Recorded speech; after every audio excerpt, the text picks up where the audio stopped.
We go now to retired Brigadier General Jaroslaw Strozyk, who is a professor at the University of Wrocław Strata Points Foundation, and he is also former Deputy Intelligence Director at NATO's headquarters in Brussels and a former political defence attaché in the US, and joins us now from Poland. Welcome to you.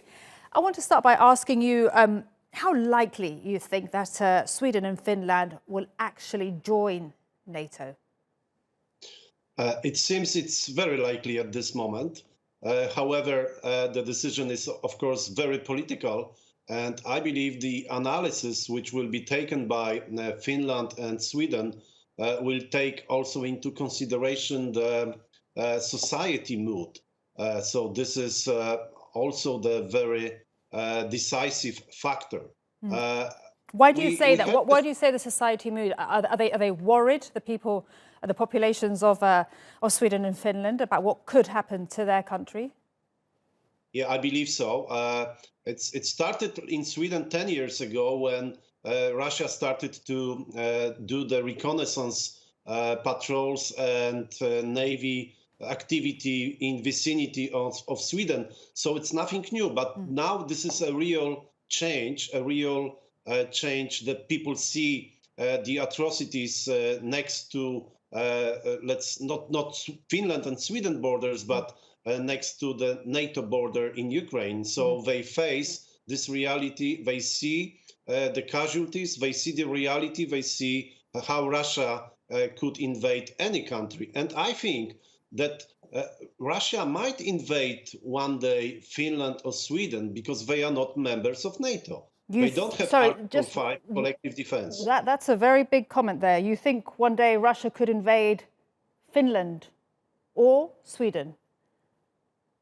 If I am Putin and I would be thinking about next step, next invasion to show Europe, to show the world that Russia is still a superpower, I will choose Sweden or Finland because they are not member of NATO and they don't have Article 5 collective defense clause, which is the guarantee of... Well, not yet. It could be within weeks. Sorry to interrupt. It could be within weeks, according to the Finnish Prime Minister. But why would Russia do that? Because it is not on its eastern flank. And that was the worry, right, going into this war, the expansion of NATO eastwards. We're talking about Scandinavia. It's still, when you look west-east, this is east, of course, but simply those countries, as I said, are members of the European Union. They are members of this huge society, huge union. However, as I said, from the military standpoint, they don't have the guarantees provided by NATO. And one important point, they have this special partnership with NATO. They were members of almost each operation, and they are ready to join simply overnight. So what would NATO membership really mean then for Finland and Sweden? Would it mean that the populations, as you were saying, would feel safer? I believe so. They should feel safer. They should feel the strong alliance and the strongest alliance, military alliance in the world. And it would be even stronger with Finland and Sweden with their capabilities. And I believe it would be a decisive, a changing point also for President Putin to think about any aggression, because NATO would be much stronger as such.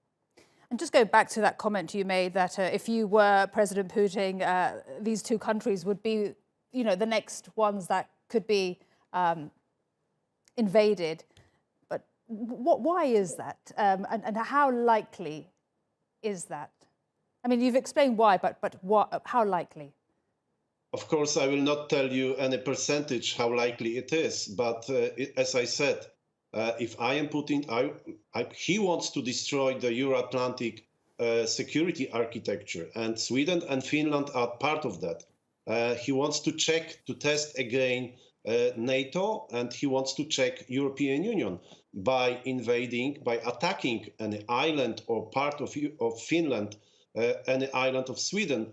He will just test the European Union, and he will prove if they don't do anything, if the European Union doesn't do anything, he will prove that this is an artificial alliance, artificial union, and that's his goal. Fascinating speaking to you today on the News Hour. Brigadier General Jaroslaw Strozyk, appreciate your time and your analysis and these predictions. Thank you.